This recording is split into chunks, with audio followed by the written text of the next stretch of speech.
नमस्कार, अतुल्य लोकतंत्र चैनल में आप सबका स्वागत है। मैं हूं आपका अपना दोस्त अतुल्य कुमार। जैसा कि आप सबको पता है कि पिछले 10 दिनों से बिहार के राजनीतिक क्रम और बिहार के घटनाक्रम पूरे देश की चर्चा का विषय बना हुआ है। वैसे तो बिहार हमेशा से ही सुर्खियों में रहा है, चाहे वो घोटाले को लेके हो, चाहे बिहार के समाजसेवी के नाम पे जो भेड़िया हैं उनका नामों को लेके हो, या फिर जनता की दुर्दशा को लेके हो। बिहार हमेशा से ही चर्चा का विषय बना रहता है, क्योंकि बिहार के राजनेता और बिहार के समाजसेवियों के नाम पे जो धंधा खोल रखे हैं वो लोग पूरे राज्य को, पूरे देश को, माफ कीजिएगा, पूरे देश को बताते हैं और घोटाला करने की और घपला करने के लिए एक लाइन खींच देते हैं कि हमने अभी इस बार इस कदर से घोटाला किया है, अगर किसी में ताकत है तो इससे ज्यादा करके दिखाए। फिर देश के राजनेता और अलग अलग राज्यों के और प्रांतों के मुख्यमंत्री और वहां के मंत्री बिहार के घपलेबाजों के नक्शों पे और उनके रेखांकित किए गए चिन्हों पे चलने लगते हैं। वैसे तो बिहार गौतम बुद्ध, चाणक्य और नालंदा जैसे विश्वविद्यालयों से, ऐसे महान आत्माओं से सुशोभित है ये जमीन। लेकिन ये दौर बीतने के बाद जो एक राजनेता है जिनको हम मंत्री, एमएलए, एमपी ऐसे तमाम नामों से संबोधित करते हैं, ये एक चोला ओढ़ के आते हैं और फिर हमारा ही खून चूस जाते हैं। तो बिना देर किए हुए हम बात करते हैं नीतीश कुमार जी की। अब आप लोग कहिएगा कि आप हमेशा नीतीश कुमार से और नीतीश कुमार की ही बात क्यों करते हैं। तो साहब, अगर मैं अपने बाप से ना लड़ूं तो पड़ोसी के बाप से लड़ूं। अगर मेरा बाप मुझे वो फैसिलिटी नहीं दे पा रहा है जो मुझे चाहिए और उसके पास सामर्थ्य है, फिर तो मैं किससे लड़ूंगा? अपने पिताजी से ही लड़ूंगा। तो वैसे ही बिहार के पिछले कई दशकों से करता धरता नीतीश कुमार और उनके भतीजे तेजस्वी यादव के पिताजी रहे हैं। तो इन दोनों से ही मैं पूछना चाहूंगा, क्योंकि जब से मैंने होश संभाली है तो कभी लालू प्रसाद यादव तो कभी नीतीश कुमार, यही बिहार के मुख्यमंत्री रहे हैं। तो मैं नीतीश कुमार से पूछना चाहूंगा कि साहब, हर साल सरकार बनते ही आपकी सरकार गिर जाती है, फिर सरकार बनती है, फिर सरकार गिर जाती है, फिर सरकार बनती है, फिर सरकार गिर जाती है। यह घटनाक्रम 5 साल चलते रहता है और आपका काम सरकार और सत्ता बचाने में ही वो समय 5 साल का निकल जाता है। और जनता का जो वक्त होता है, जनता जिस आशा से आपको वोट देती है, जो बिहार की सत्ता और बिहार का ताज आपके सर पे रखती है, जिस मकसद और इरादे से उसका आप कत्लेआम सरेआम कर देते हैं। तो मैं पूछना चाहूंगा कि अभी से ही आप 2024 के चुनाव की तैयारी में लग गए हैं, तो पिछले 30 सालों से जिस जनता का शोषण कर रहे हैं वो क्या करें? आप ही बता दीजिए, फिर हम उसका कार्य करेंगे।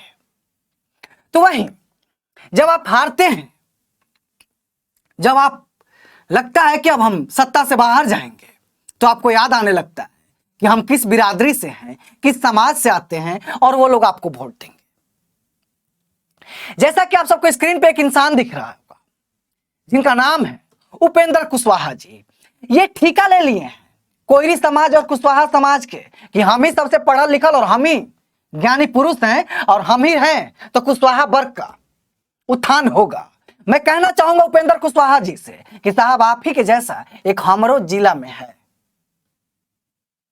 ये चुनाव में ये पार्टी में रहता है, वो चुनाव में वो पार्टी में रहता है। ना उसका कोई ईमान है, ना कोई धर्म है, और ना कोई नीति और नियत है। बस इसलिए उसको लोग वोट दे देते हैं कि दूसरे वाले से त्रस्त हैं। और ये भली भांति वो जानता है कि जातिवाद वाला कार्ड खेल देंगे और खेत में मजदूरी करे वाला जितना भाई बंधु बाणन, जेकरा हम वर्षों से अशिक्षित रख ले बनी, बस हम कह दें कि बिरादरी वाला हमको गाली दे रहा था और लौरा डंडा लेके लोग पहुंच जाएगा।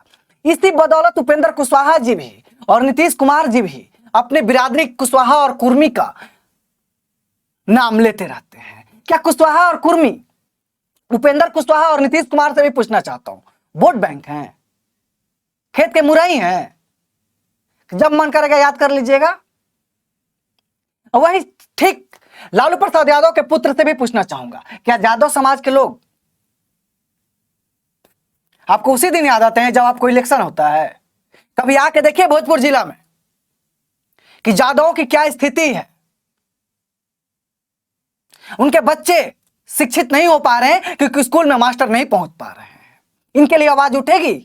नहीं उठेगी, क्योंकि अगर यादव वर्ग शिक्षित हो जाएगा तो जातिवाद के नाम पे वोट नहीं देगा, और जिस दिन जातिवाद के नाम पे वोट नहीं देगा तो आप जैसे लोग जिनको घंटा कुछ नहीं आता, ये बिहार का ताज अपने सर पे लेने लायक नहीं होंगे। मैं अपने शब्दों से कतई ये बताने की कोशिश नहीं कर रहा हूं कि जो इंसान शिक्षित है वही देश चला सकता है, वही राज्य चला सकता है, लेकिन जिसकी नीयत और ईमान सही है वो देश चला सकता है। नहीं तो पढ़े लिखे ही अफसर आते हैं और सरकार की परियोजना को अंगूठा दिखाते हुए तमाम घोटाला और घपलेबाजी कर जाते हैं। ये कहीं से साबित नहीं होता है कि अगर पढ़े हैं तभी आप राज्य और देश और घर चला सकते हैं, लेकिन घर, देश और राज्य चलाने के लिए आपकी इच्छा शक्ति और ईमानदारी होनी चाहिए। कहीं भी से भी पार्शियलिटी की बू नहीं आनी चाहिए कि भी किसी भी इंसान और किसी भी जाति और किसी भी समुदाय के लोग को आप एक ऑब्जेक्ट और एक वोट बैंक की नजर से देखना बंद कर दीजिए। जिस दिन आप लोग ये बंद कर दीजिएगा, बिहार का वो हर एक नागरिक, बिहार की वो हर जनता और बिहार का वो हर एक बालक और हर एक युवा के हाथ में रोजगार होगा। लेकिन तेजस्वी यादव भी जानते हैं, नीतीश कुमार भी जानते हैं, उपेंद्र कुशवाहा भी जानते हैं, जीतन राम मांझी भी जानते हैं कि जिस दिन ये हालत हो गई कि बिहार का हर युवा रोजगार हो गया और हर युवा शिक्षित हो गया, तो जो हम करते हैं जातिवाद के नाम पे वोट, वो नहीं मिलेगा। तो हमको किसी को शिक्षित नहीं करना है, ये बहुत दिन तक खेलना है कि हम कोई हैं तो कोई बेल्ट में वोट लेंगे, कुर्मी है तो कुर्मी वोट में, कुर्मी है तो कुर्मी बेल्ट में वोट लेंगे, अगर हम मुसलमान हैं तो मुसलमान बेल्ट में वोट लेंगे और उसी का प्रत्याशी हम खड़ा करेंगे। अगर भूमिहार हैं तो भूमिहार बेल्ट में जाएंगे, राजपूत हैं तो राजपूत बेल्ट में जाएंगे। कब तक चलेगा रे? बिहार के कल कारखानों की हालत यह हो गई है कि जो आप स्क्रीन पे देख रहे हैं, जब से हमारा ये राजनेता लोग नहीं थे, इतना हाय जनता और जाति में जाति का अत्यंत पिछड़ा नहीं चल रहा था, तो ये सारे कल कारखाने चल रहे थे, सुचारू रूप से चल रहे थे। अब नीतीश कुमार से जब बात करेंगे कल कारखाने के लिए तो कहेंगे कि सबसे पहले समुद्र लाइए बिहार में, जहां समुद्र होता है वहीं बिजनेस होता है। वाह, क्या सोच है तुम्हारी, क्या सोच है आपकी। तुम्हारी अपने राज्य के गार्जियन के लिए ऐसा शब्द उपयोग करना कहीं से भी शोभा नहीं देता। लेकिन साहब, जब पेट में आग लगी हो और अपने आंख के सामने सपनों की चिता जल रही हो तो शब्दों की मर्यादा अपने आप बढ़ जाती है।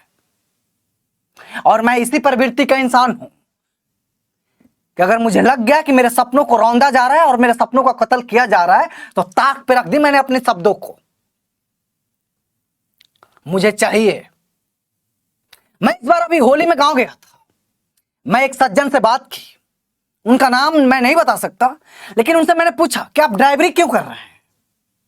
उन्होंने कहा कि भैया घर की कुछ ऐसी स्थिति थी जिसके कारण मैंने पढ़ाई नहीं कर पाया, और ड्राइवरी ही एक ऐसा जरिया है जिसको करके मैं अपने बाल बच्चों का पेट पोषण कर सकता हूं। तो मैंने पूछा किसके लिए और इसमें आपके लिए क्या कठिनाई होती है। कह रहे कि तमाम चीजें आती हैं। ड्राइवर का बेटा फिर ड्राइवर ही बनेगा भैया। हम बोले क्यों, वो कुछ कर सकता है। कह रहे कहां से करेगा, की सैलरी मिलती है और नीतीश कुमार के स्कूल में शिक्षा होती नहीं है, तो हमारे पास इतना ताकत ही नहीं है कि प्राइवेट सेक्टर में हम अपने बच्चों को पढ़ने के लिए भेजें। तो आप ही बताइए कि फिर ड्राइवर का बेटा ड्राइवर नहीं बनेगा तो बिहार का मुख्यमंत्री बनेगा। बिहार का मुख्यमंत्री तो वही बनेगा जौना के बाबूजी, जिसके पिताजी समाज सेवी के नाम पे धंधा और एक दुकान खोल के बैठे हैं। हम तो साहब बस ड्राइवरे बनेंगे। ये बात नीतीश कुमार को कहीं समझ आ जाए और लालू प्रसाद यादव के बेटे को भी, तेजस्वी यादव को, तो इस पे काम कीजिएगा। बिहार के सरकारी स्कूलों में जो मास्टर हैं उनकी स्थिति तो आप सबको पता है, कितनी मैंने वीडियो बना दी है। अब बिहार के एक पूर्व सांसद है पप्पू यादव, वो भी अब कहने लगे हैं कि शिक्षा से ही बिहार का भलाई होगा। क्या है पप्पू जी, आपको भी पता चल गया ना। मैं कहता हूं कि कहीं भी भाग लीजिए, लास्ट में आपको सत्य को एक्सेप्ट करना ही पड़ेगा। कब तक बिहार के उन भविष्यों के हाथ में झंडा थमाएंगे? कब तक बिहार के उन तमाम लोगों को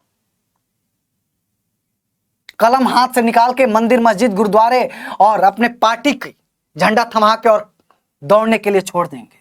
कब तक मंदिर मस्जिद करके हमें आपस में ही लड़ाएंगे? बिहार में जातिवाद बस हम आम जनता के लिए है, ये राजनेताओं के लिए कोई जाति और कोई धर्म नहीं है। सब एक दूसरे के साथ मिले हुए हैं। बस हम घर घर में रहते हैं और हमारे समाज में ऐसा जहर घोल दिया जाता है कि हमें ऐसा लगने लगता है कि हमारा जो पड़ोसी है साला वही हमारा दुश्मन है। लेकिन ऐसा नहीं है।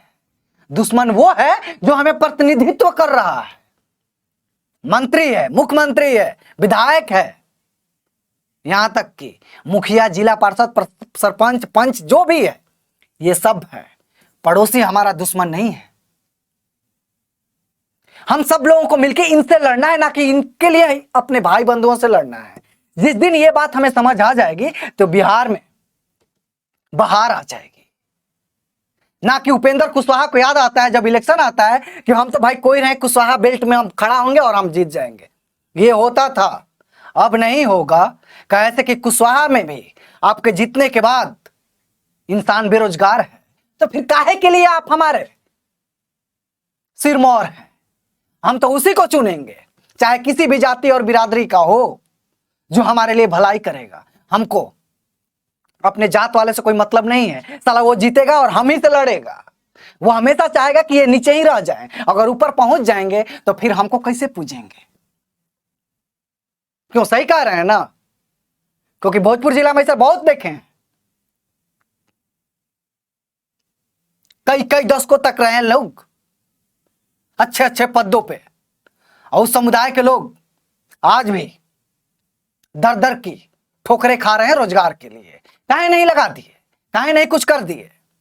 जब हम सबके लिए एक लाइन ही है, एक प्रोटोकॉल ही फॉलो करना है, तो काहे के लिए जातिवाद रे? काहे के लिए हम जाति के नाम पे वोट देंगे? लेकिन कहीं फिर ये भी समझ आता है कि हम बस डायलॉग के लिए याद करते हैं कि राजा का बेटा राजा नहीं बनेगा, वही राजा बनेगा जब हकदार होगा। तो साहब, जो हकदार होगा जब राजा बनेगा तो आपको सपोर्ट करना पड़ेगा। ये नहीं देखना होगा कि ये फलानवा का बेटा है, अगर ये आगे बढ़ जाएगा तो हम कैसे इसको चमकाएंगे। अगर ये नियत है तो फिर फलानवा का बेटा आगे नहीं बढ़ेगा, वही आगे बढ़ेगा।